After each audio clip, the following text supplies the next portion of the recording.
My dear students, बेटा मैंने MEd जब एमएड का सेकंड सेमेस्टर था तो मैंने रिसर्च पेपर्स अपनी लाइब्रेरी से इशू करवाए थे और सेकंड सेमेस्टर में भी काम आए, मेरे फोर्थ सेमेस्टर में भी आए। ठीक है, अब मैंने इसको रिटर्न करने जाना है तो मैंने सोचा कि चलो इनको एक बार आपको भी गो थ्रू करवा दे कि इसमें किस टाइप के रिसर्च पेपर्स रहते हैं, तो हमें आइडिया हो जाएगा बेसिकली। ठीक है, अगर हमने परमानेंट अपनी एडिटोरियलशिप लेनी है कुछ भी ऐसे है ना, यहाँ से आप कॉन्टैक्ट नंबर्स गेन करके यहाँ से उनसे कॉन्टैक्ट कर सकते हो। देखो शायद से ये वीडियो 2 पार्ट्स में या एक में देखते हैं कैसे रहेगी। Recent research in education and psychology, और यहाँ पर देखिए किस किस ने कौन कौन से पेपर्स गिवन है, हेडिंग्स देख लीजिए। ठीक है, तो फिर मैं आपको रिसर्च पेपर्स दिखाती हूँ। तो आप सेकंड सेमेस्टर में ये वीडियोस पहले एक्सप्लोर करना, खूब सारे रिव्यू लिटरेचर को बहुत एक्सप्लोर करना। scholar.com पर जाकर, स्कॉलर का मतलब स्कॉलर्स यानी कि एजुकेशन से रिलेटेड कंटेंट्स ही मिलेगा वहाँ पर। ठीक है, ये सभी हमारे रिसर्च पेपर्स हैं। देखिए फर्स्ट का क्या है, अ स्टडी ऑफ क्लास 7 स्टूडेंट्स। आप यहाँ से देख के जो पेपर प्रेजेंट करते हैं, ठीक है, उसके भी API स्कोर होता है। जब हम लेक्चरर लग जाते हैं ना, लेक्चरर की ज्वाइनिंग हो जाती है तो उस पर भी हमारा काम आता है। तो यहाँ से आप कोई टॉपिक उठाकर इसको मॉडिफाई करके कुछ आइडिया लेकर अपना एब्स्ट्रैक्ट भेज कर, कीवर्ड्स है ना, एब्स्ट्रैक्ट क्या होता है, बेसिकली समरी टाइप होता है कि जो तुम रिसर्च पेपर प्रेजेंट करने जा रहे हो वो भी कुछ यहाँ से आइडिया ले सकते हो। ठीक है, तो जैसे हमें कई बार स्पेसिफिकली कहीं किसी यूट्यूब के लिंक से नहीं मिलता, तो मेरे को रहा कि चलो अब लास्ट सेमेस्टर है, सब खत्म, अब मेरा कंप्लीट फिनिश हो चुका बहुत अच्छे से, सो दैट कि मैंने सोचा कि चलो सभी के साथ एक बार शेयर कर दिया जाए। क्योंकि हम स्टूडेंट्स को थोड़ी सी कहीं कहीं दिक्कत आई थी, क्योंकि कोविड भी था, उस कारण भी था, रेगुलर हम नहीं जा पा रहे थे। बट जब भी चांस मिलता था हम खूब एक्सप्लोर करते थे लाइब्रेरी का डाटा, क्योंकि वहाँ पर सभी स्टूडेंट्स की डेजर्टेशन, सिनॉप्सिस सब कुछ है, वहाँ से बहुत अच्छा आइडिया आ जाता है। काफ़ी अच्छा रिचफुल कंटेंट मिल जाता है, उसको हम फिर मॉडिफाई करके न्यू टेक्नोलॉजी के अकॉर्डिंग, हमेशा याद रखना कुछ भी पुराना कंसेप्ट हमें नहीं लेना चाहिए, कुछ न्यू एडिशन करनी चाहिए, या फिर करंट में जो ट्रेंडी टॉपिक चल रहा होता है। जैसे मैंने दीक्षा ऐप अपनी डेजर्टेशन का टॉपिक लिया, दीक्षा ऐप है CBSE प्रेफर करती है, अप्सर ऐप है जो वो HBSE, ठीक है, वो स्टेट बोर्ड प्रेफर करती है, उनका काफ़ी उसमें मेंटेन होकर चलता है सिलेबस क्या, या सेट का पेपर वगैरह उसमें रहता है। ठीक है, ये आप देखते जाइए कैसे है। ठीक है, कैसे इनको सिस्टमेटिक वे से बनाना है सारा कुछ। ठीक है, दीक्षा app, अप्सर app, Swayam, Nishtha, Shiksha, MOOCs, there are so many apps. वहाँ से आप कितना मर्जी डाटा एक्सप्लोर कर सकते हो, कोर्सेज ज्वाइन कर सकते हो। स्वयं में क्या रहता है, स्वयं में अगर कोर्स ज्वाइन करते हो ऐप इंस्टॉल करके, अगर आप चाहते हो कि हाँ भी तुम्हें सर्टिफिकेशन मिले, तो उनकी कुछ हल्की सी अमाउंट होती है, बट वेरी वेरी नॉमिनल सी। ठीक है, वो पेमेंट करके आप पूरा कंप्लीट कोर्स भी कर सकते हो, जैसे FDP वगैरह में होता है। चलिए देखिए, ठीक है, study of emotional intelligence, cognitive styles and personality types of academically talented and average students. आप इंग्लिश टॉपिक के ऊपर भी बना सकते हो कंपैरेटिव स्टडी, इंग्लिश के ऊपर, या फिर टेक्निकल यानी कि कंप्यूटर के ऊपर, ऐप्स के ऊपर भी बना सकते हो कि कंपैरेटिव स्टडीज़ की जाए। ठीक है, गवर्नमेंट स्कूल या प्राइवेट स्कूल के साथ, या अर्बन या रूरल एरियाज़ के साथ, बच्चों के साथ ऐसे कंपैरेटिव स्टडी खूब एक्सप्लोर करो, एक रजिस्टर मेंटेन करके उस पर नोट डाउन करते जाओ, फिर उसके बाद करना जैसे हमने भी किया, जैसे जैसे हमें हमारे सुपरवाइज़र ने, ठीक है, तो हमें सबको सुपरवाइज़र एक मिल जाता है, ठीक है, उन्हीं की गाइडलाइंस के अंडर हमने भी किया। मैं जैसे अपने सुपरवाइज़र को मतलब ऑलमोस्ट मिलती रहती थी, तो उनके साथ डिस्कशन किया, तो उन्होंने मेरे को सुजेस्ट किया कि भाई इतनी ऐप्स को उठाकर मत डेजर्टेशन बनाओ, कोई स्पेसिफिकली एक ऐप उठा लो। क्योंकि मेरे को थोड़ी सी नॉलेज थी ऐप्स की, तो मैंने मैम से डिस्कशन किया। मैम कहते नहीं, इतनी सारी ऐप्स का क्या, कैसे आप रिप्रेजेंट करोगे डाटा ना, तो मैम कहते कोई एक स्पेसिफिकली उठा लो जो आपको अच्छी लगती है। तो फिर उन्होंने मेरे को काफ़ी अच्छा गाइड किया, मेरे को भी अच्छा लगा, तो उसी दीक्षा ऐप के बेस्ड में सारा डाटा अपना कलेक्ट करती गई, बनाती गई सब कुछ। ठीक है, एक्चुअली दीक्षा ऐप में टीचर्स के लिए, कोऑर्डिनेटर्स के लिए, स्टूडेंट्स के लिए सब कुछ अलग अलग है, लैब मैनुअल्स है, प्रैक्टिकल है, वीडियोज़ है, ऑडियोज़ है, क्विज़ेज़ हैं। ठीक है, ऑडियोज़ भी हाँ है, ठीक है, बुक्स भी हैं, बुक्स के PDFs भी हैं, और जितना न्यू लेटेस्ट कंटेंट्स आता जाता है सभी स्टेट बोर्ड्स अपना अपडेट करते रहते हैं। और पहले ये 1st to 12th तक थी दीक्षा ऐप, अब इन्होंने प्री प्रेपरेटरी भी ऐड ऑन कर दिया दीक्षा ऐप में रिसेंटली, मतलब 1 या 2 मंथ्स हुए हैं जो जहाँ से उन्होंने ऐड किया। और ये ऑलमोस्ट न्यू वर्जन रिलीज़ करते रहते हैं दीक्षा ऐप का, कुछ ना कुछ न्यू एडिशंस करके, ओल्ड सिलेबस डिलीट करके, जैसे कंप्यूटर साइंस का ऐड करा है, एआई का, आर्टिफिशियल इंटेलिजेंस का ऐड किया है ना, सीबीएसई, एआई, रोबोटिक्स या फिर अप्लाइड मैथमेटिक्स, ये सारा उन्होंने ऐड कर दिया। न्यू बुक्स भी ऐड कर दी उन्होंने वहाँ पर दीक्षा ऐप में। ठीक है जी। और ये जो मैं आपको रिसर्च पेपर आपके साथ शेयर कर रही हूँ, इसको ज़रा ध्यान से देखना, थोरोली स्टडी करना। आप अगर हो सका +1 का स्टैटिस्टिक्स टीआर जैन का खूब खूब खुद पढ़ना, औरों को पढ़ाना, कोई ट्यूशन्स करना, उससे आपको काफ़ी इजीनेस रहेगी इस सब्जेक्ट के लिए, क्योंकि पूरे का पूरा जो डायग्रामेटिकली रिप्रेजेंटेशन है, mean, median, mode, dispersion, kurtosis, सारा कुछ इसी में काम आने वाला है हमारा, कंप्लीट सब कुछ। ठीक है, तो मैंने टीआर जैन का सारा पूरी कंप्लीट बुक को थॉरोली स्टडी किया, तो मेरे को काफ़ी अच्छा फील होता है जब मैं ये रिसर्च पेपर पढ़े देखे कि भाई ये म्यू है, ये स्टैंडर्ड डेविएशन है, ये मीन है, कंपैरेटिव स्टडी करनी है।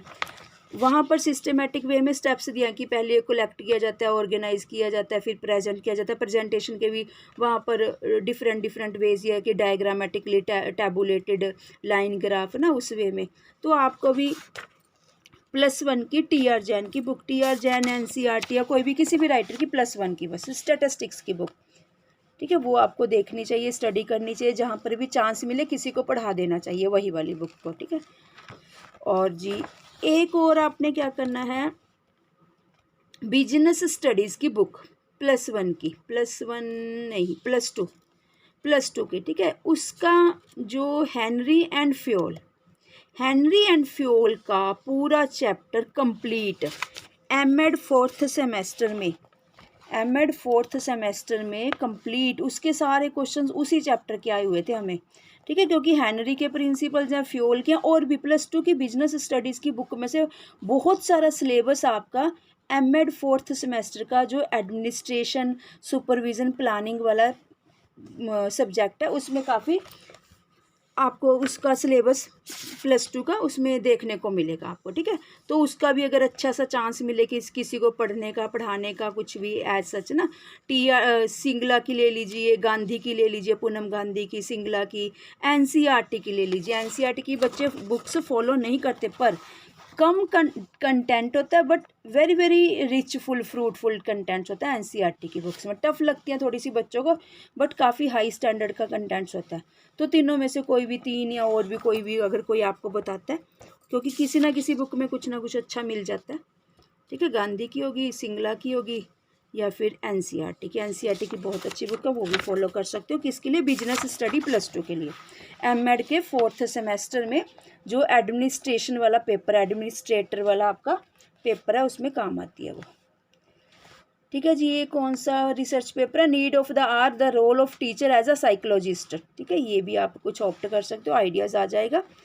बेसिकली ये सब कुछ मैं आपके लिए भी करती हूँ, खुद अपने लिए भी करती हूँ, कि कल को मैंने भी कुछ रिसर्च पेपर प्रेजेंट करना है तो मेरे को कुछ याद रहेगा, हेल्प रहेगी कि हाँ ठीक है, ये तो मैं रिटर्न करने जा रही हूँ, कुछ ना कुछ और मेरे पास कुछ भी न्यू आता रहेगा, उसको भी मैं पूरी कोशिश करूँगी कि अपलोड करें। ठीक है, इससे थोड़ा सा हमें आइडिया आ जाता है। और एक बात क्या बतानी थी हमें, SPSS स्टैटिस्टिकल टूल है सोशल साइंस का। पहले इसका नेम सोशल साइंस था, अब इसका नेम रख दिया गया रिसेंटली, लगा लीजिए 2002 में शायद से, SPSS statistical product for solution provider, कुछ ऐसा सा नेम रख दिया गया इसका SPSS का। ये क्या चीज़ है?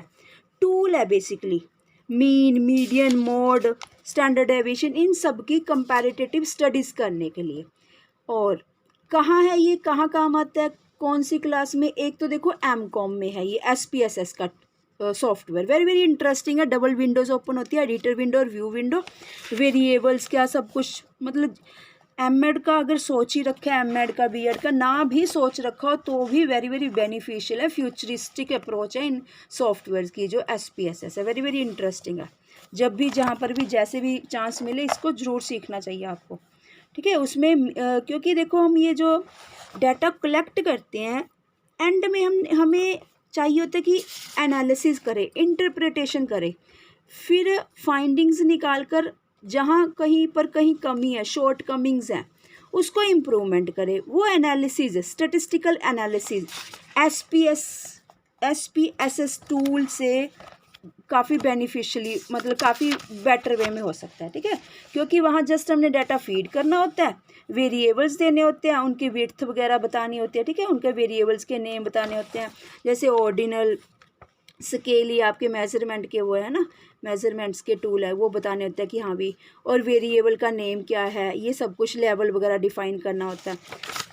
बाद में जब एनालिसिस वाले मेन्यूज़ के थ्रू उसको रिप्रेजेंट करते हैं, वहाँ सारे पैरामीट्रिक, नॉन पैरामीट्रिक टेस्ट वगैरह सब कुछ है उस वाले SPSS टूल में, ठीक है, वो आपको करना चाहिए। ये एक तो है MCOM के स्टूडेंट्स के को SPSS सॉफ्टवेयर है MCOM में।